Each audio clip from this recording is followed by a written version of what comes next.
ملک کی کورٹ نے سزا دے رکھی ہے، وہ 4 مقدمے اور بھی چل رہے ہیں، یہ کیسے ہے؟ تو ساری وہ ایک سرحد کا دوست تھا، ملا تو کہنے لگا یار ہم تو خوش رہے کہ بچے رہے نیب سے، لیکن یہ ہماری سب سے بڑی بدقسمتی تھی، نیب میں چلان ہوتے آج وزیر ہوتے۔ یہ تو ایک انوکھا، کیا توقع آپ اس سے کیا توقع رکھتے ہیں؟ ہمیں تو کوئی توقع نہیں۔ فرمائیے، میں آپ سے پوچھنا چاہوں گا آج کے سیناریو میں جبکہ عراق پر حملے کی تیاریاں ہیں، پاکستان کا کردار کیا ہونا چاہیے؟ ایک تو وہ جو جنرل صاحب نے کل کہہ دیا، اور آپ فرمائیے گا آپ کا کیا؟ پاکستان تو اپنا کردار جب افغانستان میں ادا کر چکا ہے تو عراق میں اس سے مختلف کیا کرے گا؟ کیونکہ پاکستان میں اور آپ نہیں ہے، پاکستان جنرل صاحب ہے، نظریہ ضرورت کے تحت ون مین ڈیسیژن ہے اور ضرورت متعین کرنا ایک آدمی کا کام ہے۔ تو پاکستان تو میں نے تو کہا تھا، ایک لیکچر میں کہا تھا کہ یار خدا کے لیے اس سے امریکہ کی ریاست قرار دلوا دو، کم از کم لوگوں کو کچھ سہولتیں تو مل جائیں، یعنی ہم ہیں اس کی اسٹیٹ اور ڈکلیئرڈ نہیں ہے، رول وہ ہم پر کر رہا ہے۔ ہم تو اس کی قانونی ہے مولانا۔ ہاں چلو قانونی بھی بن جاتے نا، ڈکلیئر ہو جاتے تو کچھ دال روٹی کا شاید ہو جاتا لوگوں کو۔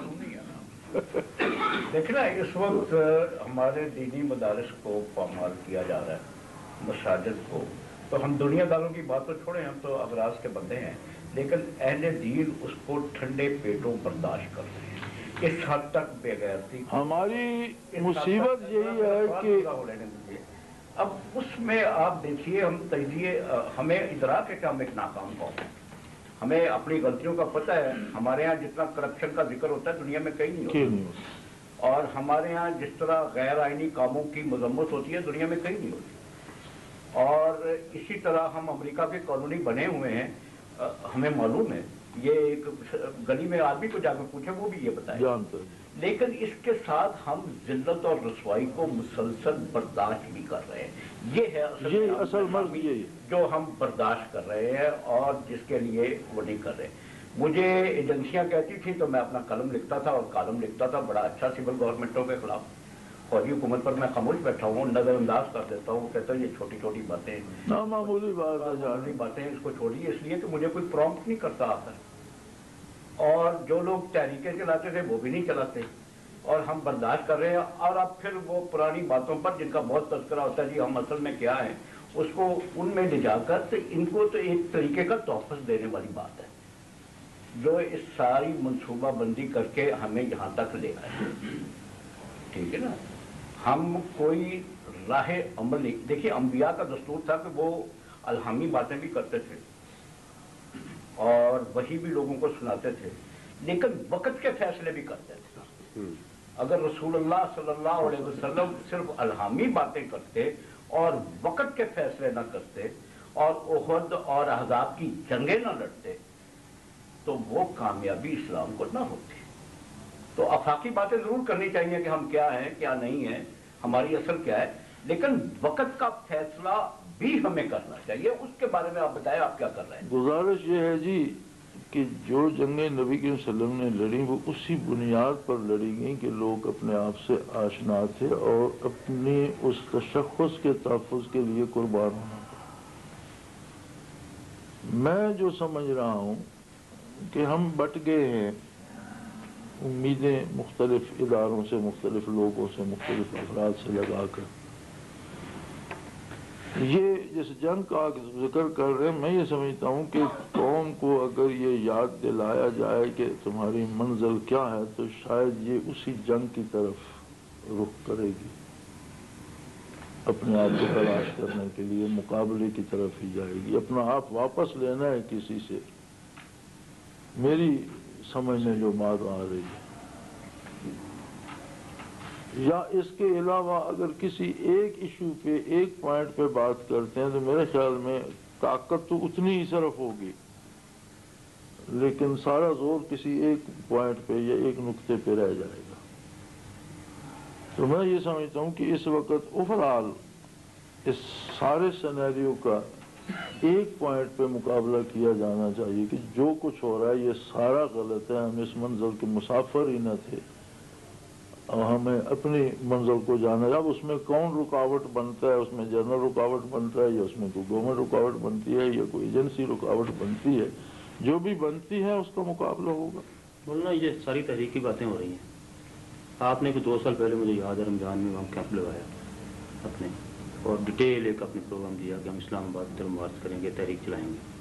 وہ کیا اسباب تھے اور کیا حالات تھے کہ وہ آپ نے تحریک جو آگے نہیں بڑھائی, اور وہ آج تک اس کے بعد خاموشی نظر آ رہی ہے. جس تحریک کی آپ بات کر رہے ہیں وہ آپ کی طرف سے شروع کیوں نہیں کی جاتی؟ گزارش یہ ہے جی کہ اس تحریک کا مقصد یہ تھا کہ بھی آپ روز ایک فوجی آ جاتے اور فوج نے جنرل صاحب نے آتے ہی کہا جی ہم نظام تبدیل کریں گے. تو ہم نے یہ اقدام کیا تھا کہ اگر نظام ہی بدلنا ہے تو وہ کیوں ہو جو آپ سوچ, وہ کیوں نہ ہو جو ہم چاہتے ہیں. اس پر حکومت نے ہمیں اپروچ کیا اور انہوں نے کہا جی آپ بجائے یہ شور شرابہ کرنے کے ہم سے بات کریں, ہمیں سمجھائیں. اس پہ بہت بات ہوئی. پھر انہوں نے کہا جی اچھا ٹھیک ہے تو اسے کہاں سے شروع کیا جائے. ہم نے کہا جی اسے معیشت سے شروع کریں. اسلام نبی علیہ الصلوۃ والسلام نے جو پہلی ریاست مدینہ بنائی اس میں اسلام کوڑوں یا دروں سے شروع نہیں ہوا. آپ صلی اللہ علیہ وسلم نے بھی معیشت سے شروع کیا تھا. مہاجر و انصار میں اخوت بنا کر جو کاشتکار تھے انہیں کہا زمینیں بانٹ لو, کاشتکاری پہ جاؤ. جو تاجر تھے انہیں کہا اپنا کاروبار آدھا آدھا کر لو کاروبار. پہلا بنیادی سٹیپ جو تھا وہ معیشت کا تھا. اس کے ساتھ دوسرا تھا تعلیم کا, اس کے ساتھ تیسرا تھا عدل کا. تو ہم نے ان کے سامنے معیشت کا سنت نبوی سمجھتے ہوئے پہلا پروگرام رکھا. اس پہ ہماری ان کی بات کوئی 3-4 مہینے چلتی رہی. ان میٹنگز میں مرکزی وزراء بھی آئے, صدر پاکستان بھی اس وقت رفیق تارڑ صاحب تھے, وہ بھی ان میٹنگ میں تشریف لائے. اور بنیادی طور پر ہم نے یہ سجیسٹ کیا کہ آپ یہ جو ہمارا ڈومیسٹک سسٹم ہے بینکنگ کا, اس سے سود کو نکال کر ہر اس بندے کو جس کا بینک میں سرمایہ اسے منافع میں حصہ دار بنائے. اس پہ جو ریشو نکلتی تھی پرافٹ کی شاجی وہ 25 سے 30% آتی تھی, اور منافع جو بینک دیتا ہے سود کر کے وہ کبھی 4 کبھی 7% ہوتا. ایک بات دوسری اس میں ہم نے یہ سجیسٹ کی تھی کہ زکوٰۃ کا نظام عہد نبوی میں ہی مرکز کے تحت تھا. زکوٰۃ مرکز کو آتی تھی, مرکز اپنی ثوابدید پہ مستحقین کو دیتا تھا یا حکومتی ضروریات پہ خرچ کرتا تھا. اس کا بھی سارا سسٹم بن گیا. اور جو اسیسمنٹ ہم نے کی تھی اس میں بہت سے شعبے رہ گئے تھے, وہ میرے پاس اس کے فگرز اور اس کی کاپیز موجود ہیں. 3.5 کھرب زکوٰۃ اور عشر ہم نے اسیس کی تھی, بہت سے شعبے چھوڑ کر جن کے فگرز ہمیں مل نہیں رہے تھے. عطیہ عنایت اللہ جو وزیر تھیں اس وقت بھی, انہوں نے پشاور چیمبر آف کامرس میں کہا تھا کہ ہماری کیلکولیشن سرکاری کیلکولیشن کے مطابق یہ 7 کھرب ہے. ہم نے سجیسٹ کیا تھا کہ جناب یہ اگر 3.5 کھرب ہی ہو تو 3 کھرب بجٹ ہے ملک کا اور 3.5 کھرب سود ہے. تو وہ 3 کھرب بجٹ اگر آپ اس میں لے آئیں زکوٰۃ اور عشر میں پورا کر لیں تو اس کا مطلب ہے کہ آپ کے ٹیکسز کی جو شرح ہے وہ 50% ہو جائے. ادھر بینک سے منافع دیں عام آدمی کو, ادھر جو ٹیکسز کی ریشو جو ہماری معیشت میں 70% سے زیادہ ہے اس میں سے آپ 35% مائنس کر دیں تو بنیادی طور پر جو روٹیاں 5 روپے کی 1 روپے کی 5 نہیں تو 2 ضرور ہو جائے گی. اور اس کا تو اعلان بھی ہو گیا اس بلا سودی نظام کا, تو آپ نے سنا. پھر اس میں انہوں نے اپیل بھی کیا, نہیں اپیل بھی کر دی. پھر اصل حالات بعد میں وہ افغانستان پہ اٹیک اور وہ سارا اس شور شرابے میں ساری چیز دب گئی. شاید اپیلوں کے خلاف بھی احتجاج ہوتا یا اس سے بھی کوئی بات ہوتی, لیکن پھر آگے وہ سپورٹنگ فیکٹر بن گئے افغانستان کے حالات اور سارا وہ اس طرف بدل گیا اور اس میں وہ ساری بات دب کر رہ گئی. ورنہ وہ تو اپنے ایک بہت اچھے حد تک پہنچ گئی تھی.